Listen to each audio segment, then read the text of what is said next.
Hey everyone, welcome back to Political X. For more knowledge and updates on UK, European and US politics, make sure you subscribe to this channel. If you haven't heard that Donald is back, and despite all evidence, still believes there was a conspiracy against him and it was a rigged election. But for the first time ever, we get to hear why Donald suggested to that crowd to go down to the Capitol and what he thought they were going to go and do down there. On January 6th, what did you hope would happen? Okay, so I was speaking. My goal primarily was to make a speech. And it was not a very, I think it was a relatively calm speech. Hundreds of thousands of people here, and I just want them to be recognized by the fake news media. Turn your cameras, please, and show what's really happening out here, because these people are not going to take it any longer. They're not going to take it any longer. All of us here today do not want to see our election victory stolen by emboldened radical left Democrats, which is what they're doing, and stolen by the fake news media. That's what they've done and what they're doing. We will never give up. We will never concede. It doesn't happen. You don't concede when there's theft involved. Our country has had enough. We will not take it anymore, and that's what this is all about.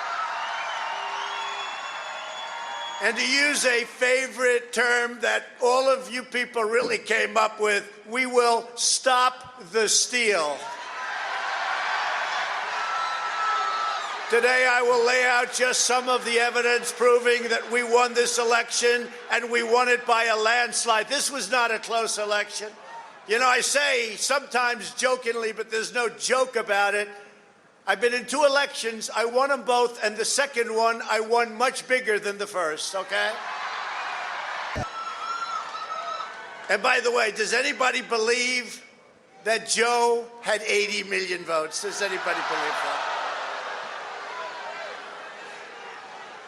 He had 80 million computer votes. It's a disgrace. There's never been anything like that. You could take third world countries. Just take a look. Take third world countries. Their elections are more honest than what we've been going through in this country.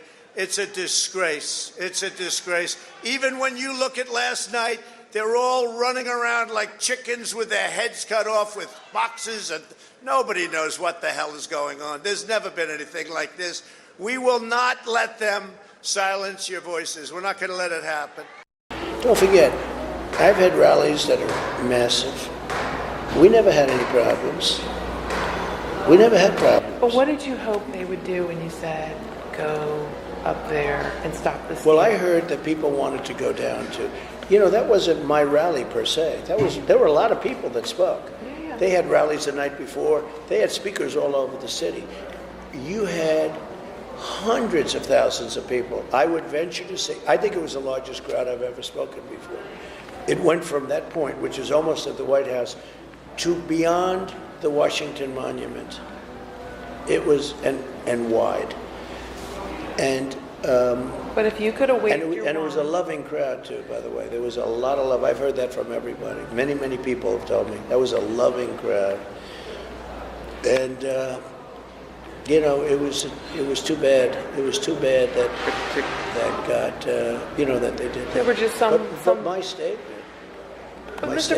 President, I apologize. What we're trying to understand is not blame, not castigate. No, I understand. We want to understand, what did you want when you said, go up there? What would you have dreamed I would have for said them to do? that you will show not to go in, although they were ushered in by the police. I mean, in all fairness, the Capitol Police were ushering people in. The Capitol Police were very friendly. They were hugging and kissing. You don't see that, but there's plenty of tape on that too. Because the Capitol Police that's the way it is. But personally, what I wanted is what they wanted. They showed up just to show support, because I happen to believe the election was rigged at a level like nothing has ever been rigged before. There's tremendous proof. Statistically, it wasn't even possible that he won. I mean, things such as if you win Florida and Ohio and Iowa, there's never been a loss. There was a Then law. did you need better lawyers? Because they took it to court, but they didn't No, give I enough needed better evidence to judges. convince the judges. I needed better judges. The Supreme Court was afraid to take it. Don't forget, if you take all of everything out, take all of the dead people that voted, and there were thousands of them, by the way. We have lists of, obituaries, etc. If you take the illegal immigrants that voted, if you take this, the Indians that got paid to vote in different places, we had Indians getting paid to vote. Many, many different things. All election changing, not just, 12 people. I mean, all, because they were all very close, the five, it's only in 5 places. If you take that, forget all of that, it's massive numbers, but forget all of that. If you take all of that, just look at one thing. The legislatures of the states did not approve all of the things that were done for those elections. And under the Constitution of the United States, they have to do that. And the Supreme Court, they didn't find fact. Don't forget, they didn't say, well, we disagree. They said, we're not going to hear the case. I'm very disappointed in the Supreme Court. Had Mike Pence had the courage to send it back to the legislatures, you would have had a different outcome, in my opinion. Is that what you told him to do, the vice president? I didn't tell him to do anything. What did you want him to do? What did you I expect thought him to do? that the election was rigged. I think that when you have more votes than you had voters, I think that the Vice President of the United States must protect the Constitution of the United States, right? And it says very, very clearly, protect the Constitution of the United States. I don't believe he's just supposed to be a statue who gets these votes from the states and immediately hands them over. And that's, if you see fraud, then I believe you have an obligation to do one of a number of things. Thomas Jefferson took the votes, okay? Just so you know. You know that Thomas Jefferson was in the exact same position, but only one state, the state of Georgia. Did you know that? We heard this was an example that John Eastman. No, it's true. No, Thomas, yeah. No.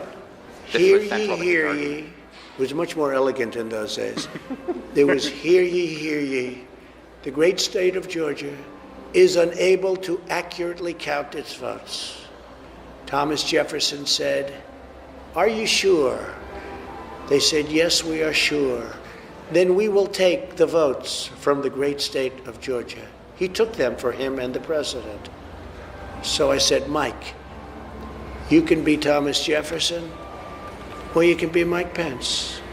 And what happened is, and I had a very good relationship with Mike Pence, very good, but when you are handed these votes, and before you even start about the individual corruptions, the people, the this, the that, okay, all the different things that took place, when you are handed these votes and you know that the legislature of any one of those states did not approve those vast changes, hours, days, when the voting, it was all done by local politicians and local judges. Right there, you should have sent them back to the legislatures. And I could show you letters, I could show you letters from legislatures, they wanted them back. Those legislatures would have, in my opinion, had they got them, it would have been a much different story. I hope you enjoyed my political observations this week. If you'd like to support me, please share the video with others and post about it on social media.